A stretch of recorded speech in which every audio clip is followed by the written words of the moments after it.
welcome to our deep dive today. Yeah. We're going to be exploring blue ocean strategy. Okay.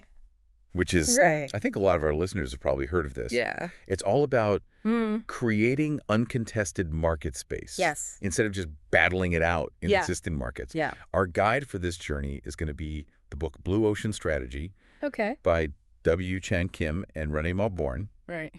Hopefully by the end of this deep dive, you'll not only understand the core principles of Blue Ocean Strategy, but also you'll have some ideas on how it's been applied across diverse industries and how it can really change the way that you think about business and growth. It's a fascinating approach. I think you'll find that these principles apply to much more than just business. I'm excited to get into it. Yeah. So let's start with the basics. Okay. The book uses this vivid imagery of red oceans versus blue oceans. What's the difference? Well, imagine a shark-infested sea. Okay. That's your red ocean. Oh. Crowded, everyone's fighting for the same. Right. Shrinking pool of customers. Yeah. Profits are hard-won. Okay. Like drops of blood in the water. I definitely want to avoid those waters. Right. What makes a blue ocean different?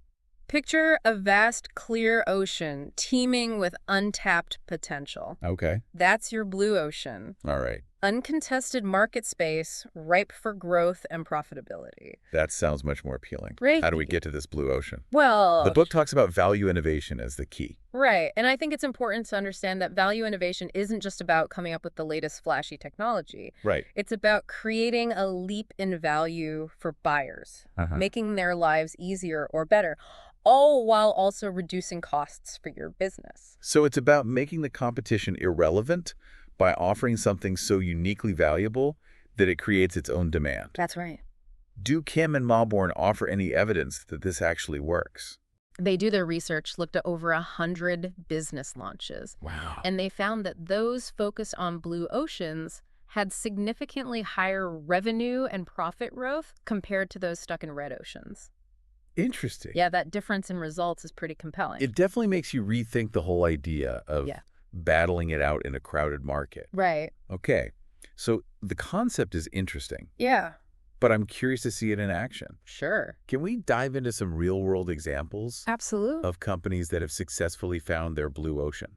Let's start with Cirque du Soleil. Okay. Think about the traditional circus animal acts, 3 rings going at once. Yeah. It's not exactly a sophisticated experience. Yeah, not really my idea of a night out. No, probably not. Jeez. Cirque du Soleil threw out that rule book. Okay. They got rid of the animals, brought in a higher level of artistry, and created a theatrical experience that appealed to a whole new audience, adults and corporate clients. So they reinvented the circus by not being a circus. That's right. Interesting. What about another example? Let's look at yellowtail wine.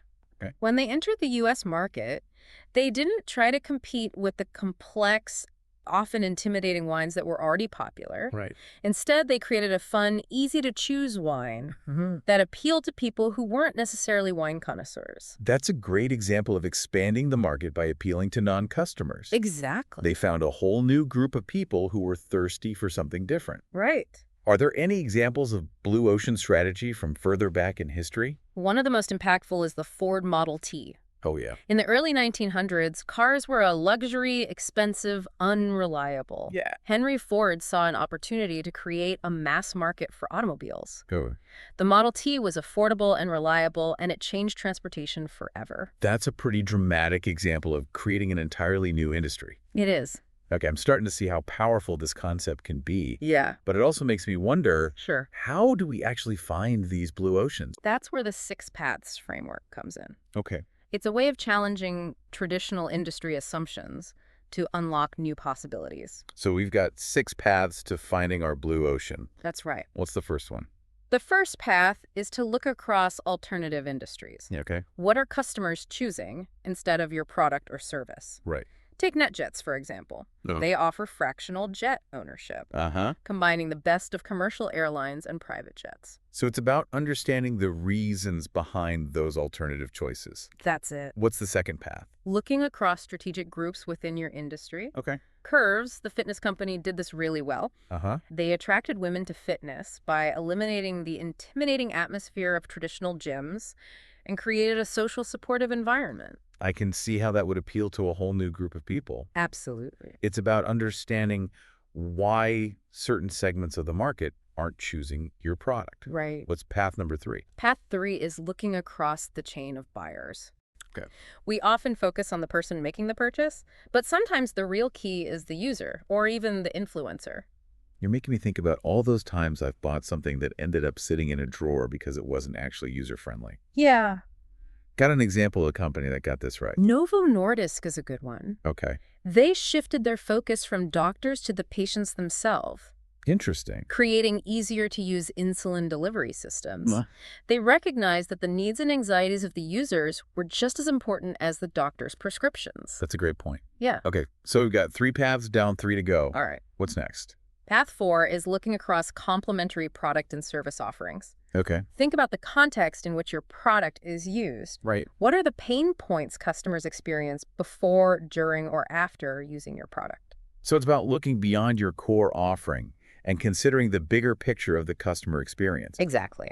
Do you have an example of a company that has successfully applied this path? Yeah. Philips, with their electric kettles in the UK, is a great example. Yeah. They recognized that limescale buildup was a major frustration for their customers, so they simply incorporated a filter right into the kettle.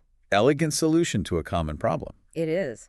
That brings us to path 5. All right. What is it? Path 5 is to look across functional or emotional appeal to buyers. Yeah. Some industries compete on function, others on emotion. Right, like a luxury car versus a budget car. Yeah? One's about making a statement, the other's about getting from A to B. Exactly. By challenging these conventions, you can find new space. Okay. Cemex, a cement company, did this. They transformed cement, a purely functional product, into something with emotional appeal by offering financing and guidance for home improvement projects. So they tapped into the dreams and aspirations associated with having a beautiful home. That's right. Pretty clever. It is. Okay. That leaves us with one final path. Okay. Path 6. Path 6 is to look across time. Okay. It's about identifying trends that have a clear trajectory and creating solutions for the future, not just the present. It's about being ahead of the curve, anticipating what customers will need before they even know it themselves. That's it. What's a good example of this? Apple with the iTunes Store is a classic example. Yeah. They recognized the trend towards digital music downloads and capitalized on it, transforming the music industry forever. From CDs to downloads, that was a huge shift. It was. So we've got these 6 paths for finding blue oceans. Right. It feels a bit overwhelming. Yeah. Is there a tool that helps us simplify and apply these concepts? There is. Okay. Kim and Mauborgne introduced the 4 actions framework, which helps you create a value curve, visual representation of your strategy. Right. And essentially, it boils down to 4 key questions. Hit me with them. First, which factors that our industry takes for granted should we eliminate? Okay, so challenging the status quo? Yes. What's the second question? Which factors should we reduce well below the industry standard? Interesting. So not just eliminating, but also reducing. Exactly. What's the third question? Third, which factors should we raise well above the industry standard? So identifying areas where we can really excel. Right. And the final question? The final question is, which factors should we create that the industry has never offered?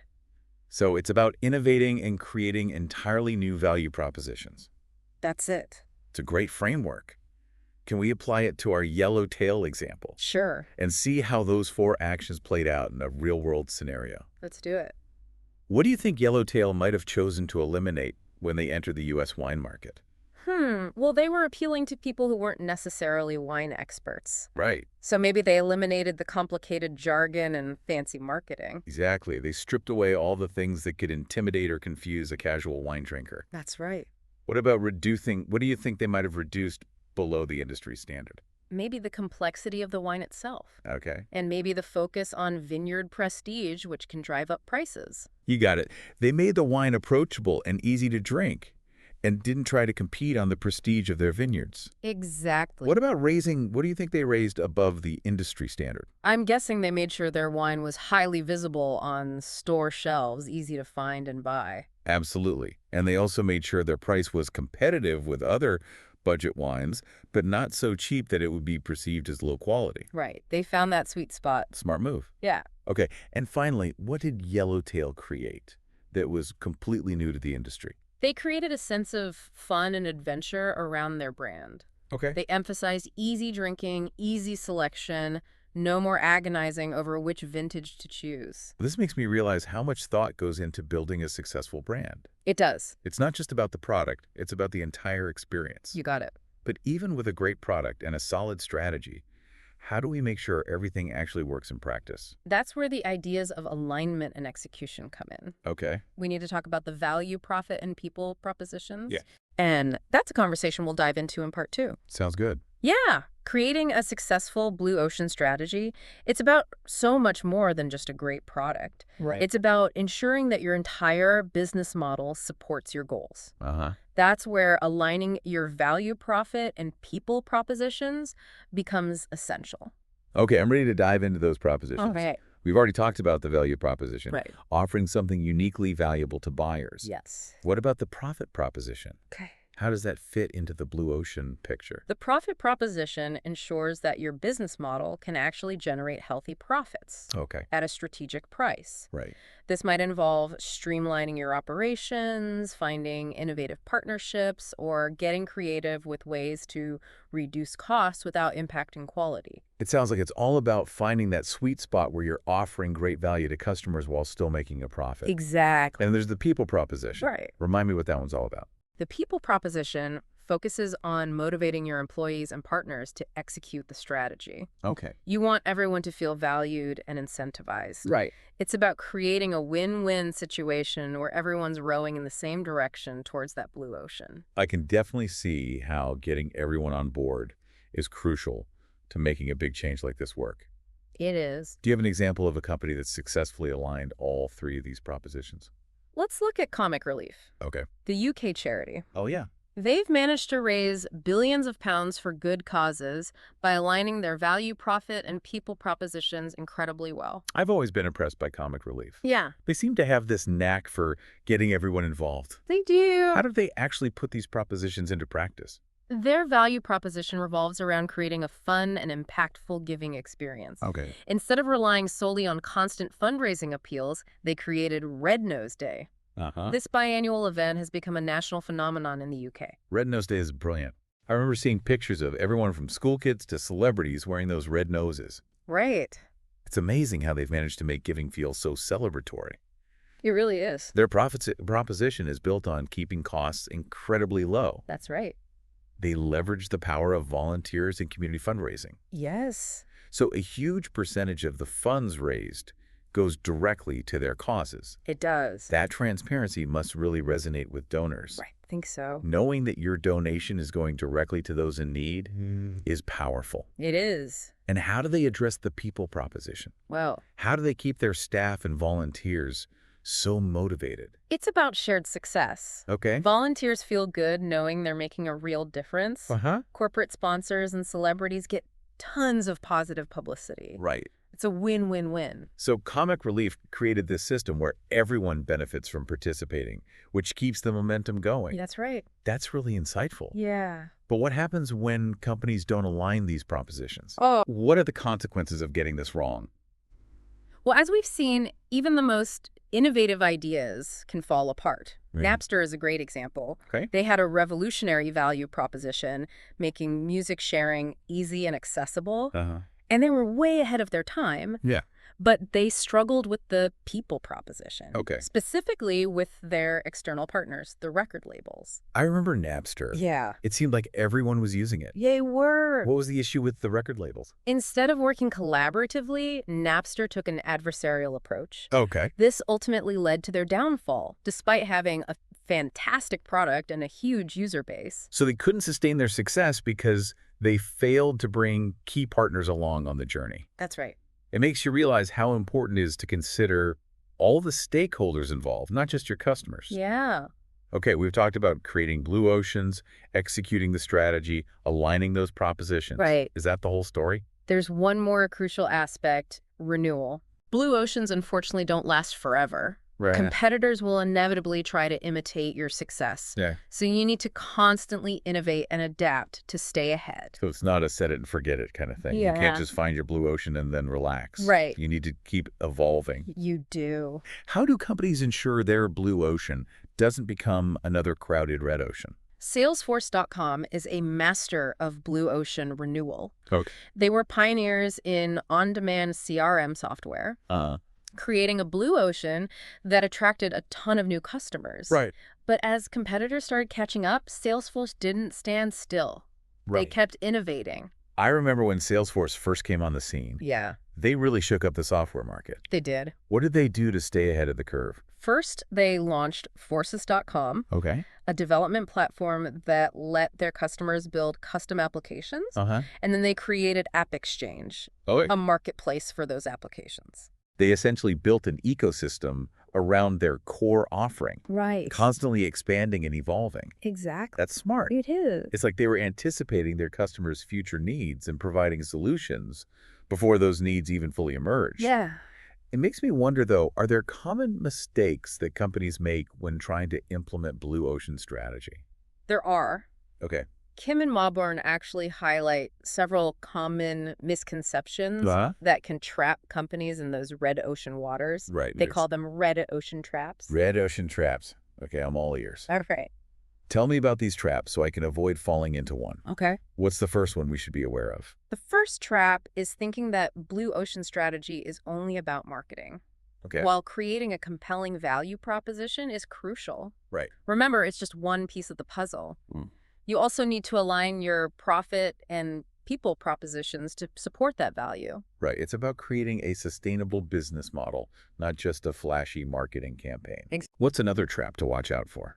Another one is confusing blue ocean strategy with niche strategy. Okay. Blue ocean strategy is about creating new demand, not just carving out a smaller piece of an existing market. So it's not about specializing. It's about creating something fundamentally new that appeals to a much broader audience. That's right. Are there any other red ocean traps we should be on the lookout for? One more is the misconception that blue ocean strategy sees all competition as bad. Interesting. While intense competition in overcrowded markets can be detrimental, Yeah. healthy competition can actually drive innovation and improvement. So it's not about eliminating competition entirely. It's about creating a space where competition becomes less relevant because you're offering something so unique. Exactly. That's a really important distinction. It is. Are there any other red ocean traps we should be aware of? One more that often trips companies up is the tendency to overemphasize technological innovation. Oh, okay. While technology can certainly play a role in creating blue oceans. Remember, it's not the only factor, and sometimes it's not even the most important factor. It's about solving problems and creating a better experience, not just chasing the latest technology for technology's sake. That's a good reminder. Yeah. It all goes back to value innovation. Technology is only valuable if it delivers a leap in value for the customer. That's right. Okay, so we've explored these core principles of blue ocean strategy. Right. We've talked about identifying those uncontested market spaces, executing the strategy, aligning those propositions, and even avoiding those pesky red ocean traps. Yep. It makes me wonder, how have these principles played out historically? Are there examples of industries that have gone through multiple blue ocean shifts, seeing both booms and busts driven by these strategic moves? That's a great question, and one that we'll dive into in part 3. Okay. We'll look at the historical evolution of several industries. All right. And you might be surprised to see how these principles have been shaping markets for over a century. Okay, sounds good. Yeah, it really is fascinating to think about how these blue ocean shifts have kind of played out over time. It is. You mentioned that the book delves into the history of a few specific industries. Right. Automobiles, computers, and cinema. Yeah. I'm ready to time travel a bit. Okay. And see how these industries have been shaped by blue ocean strategy. Let's do it. Let's start with cars. Okay. They're so ubiquitous now. Yeah. It's hard to imagine a world without them. It's true. But, as you said, they haven't always been so commonplace. Right. If we go back to the late 1800s, early 1900s, the automobile industry was a completely different landscape. It's like whole different. Cars were expensive, unreliable, Right. and seen as a luxury for the wealthy. A luxury item. So not exactly a recipe for mass market success. Not at all. What changed? That's where Henry Ford and the Model T come in. Right. As we touched on earlier, Ford created a blue ocean by focusing on affordability, reliability, and ease of use. Yeah. Suddenly, car ownership was a possibility for everyday Americans. The Model T really was a game changer. It was. It transformed transportation and created this massive new industry. Absolutely. But I'm guessing Ford's success attracted some competition. Of course. Did anyone else try to ride that blue ocean wave? They did. General Motors, GM, saw an opportunity to differentiate themselves by appealing to emotions and offering a wider range of styles and models. Okay. Their slogan was, "A car for every person purpose." And it really resonated with buyers. So they shifted the industry from purely functional to something more aspirational. Right. It wasn't just about getting from point A to point B anymore. It was about style status and expressing yourself through your car. That's it. And it was a successful strategy. It was. GM captured a significant share of the market, and along with Ford and Chrysler, dominated the U.S. auto industry for decades. Okay, so we've got the Model T revolution, followed by GM's focus on style and variety. Right. It makes you wonder, Yeah. did the auto industry experience any other major blue ocean shifts? Well, think about what was happening in the 1970s. Okay. The oil crisis hit, and fuel efficiency suddenly became a top priority for consumers. That makes sense. Yeah. Gas prices were skyrocketing, and people were looking for ways to save money. Right. Yeah. This created a perfect opportunity for the Japanese automakers to enter the market. Interesting. They brought with them a focus on fuel efficiency, quality, and compact size, a stark contrast to the larger gas-guzzling American cars of the time. The Japanese automakers were really well positioned to meet that need, and they captured a significant share of the market, forcing the American companies to play catch-up. They did. It's a great example of how external factors like the oil crisis can create new opportunities for blue ocean shifts. They can. It seems like the auto industry has seen multiple waves of innovation and disruption, It has. all driven by companies creating these new value propositions. That's right. What about the computer industry? Has it gone through a similar evolution? The computer industry has a very similar story of blue ocean creation and renewal. In the early days, computers were these enormous, expensive machines used mainly by governments and large corporations. So not exactly something you'd find in your average household. No. What was the turning point? In the 1960s, IBM created a blue ocean with its System 360 mainframe computer. Okay. They focused on compatibility and modularity, making it easier for businesses to adopt and upgrade their systems. This was a major step towards making computers more accessible and practical for a wider range of businesses. So IBM made computers more business-friendly. They did. Was that the beginning of the personal computer revolution? Well, while IBM was dominating the business market, it was Apple who really created the blue ocean of personal computing with the Apple II in the late 1970s. They made computers user-friendly, affordable, and appealing to a mass audience. The Apple II was iconic. It was. Suddenly, computers were something anyone could use and enjoy, Right. not just scientists and engineers. Exactly. But I'm guessing IBM wasn't content to stay out of the personal computer market for long. You're right. IBM eventually entered the personal computer market with its IBM PC.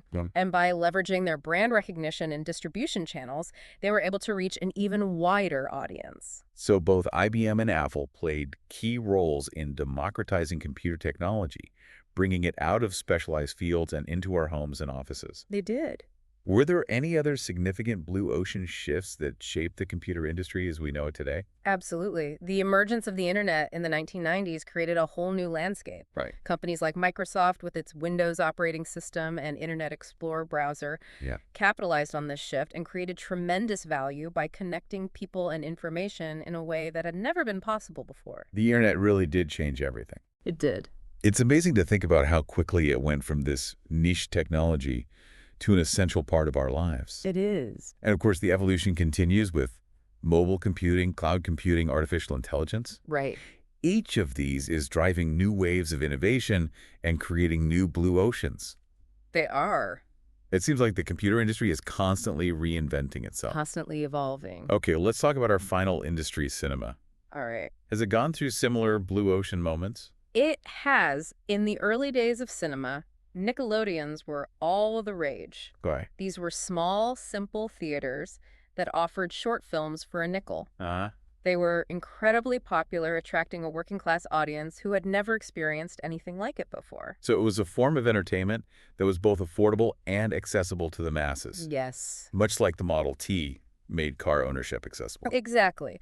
But as we've seen with other industries, success breeds competition. Right. Theaters started to get more elaborate, offering longer films and more comfortable seating. This led to the rise of palace theaters, which catered to a more affluent audience seeking a more luxurious experience. So from Nickelodeons to palace theaters, cinema went from a simple low-cost experience to something much more grand and sophisticated. That's right. What happened next? In the 1960s, we saw the emergence of the multiplex, a single location with multiple screens offering a much wider selection of films.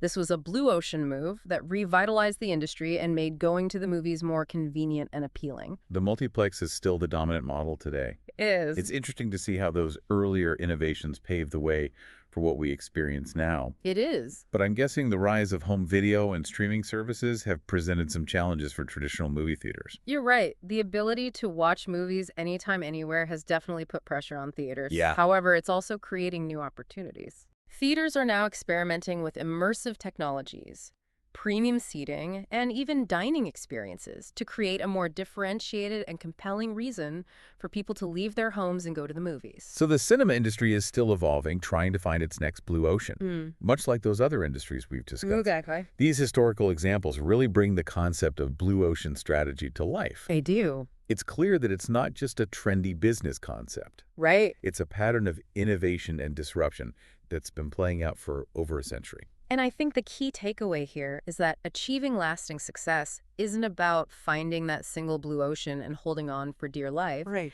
It's about being adaptable, innovative, and constantly seeking out new opportunities for value creation. That's a powerful message. It is. As we wrap up this deep dive into blue ocean strategy, I want to leave our listeners with a question to ponder. Okay. What industries are ripe for a blue ocean shift right now? What untapped needs are waiting to be discovered? It's an exciting question. The world is constantly changing, and with it come new possibilities. By applying the principles of blue ocean strategy we can all be part of, shaping a future filled with innovation and growth. That's a great note to end on. It is. And if you want to delve deeper into these concepts, I highly recommend exploring the book Blue Ocean Strategy by W. Chan Kim and Renée Mauborgne. Great book. Thanks for joining us on this deep dive. Thanks for having me.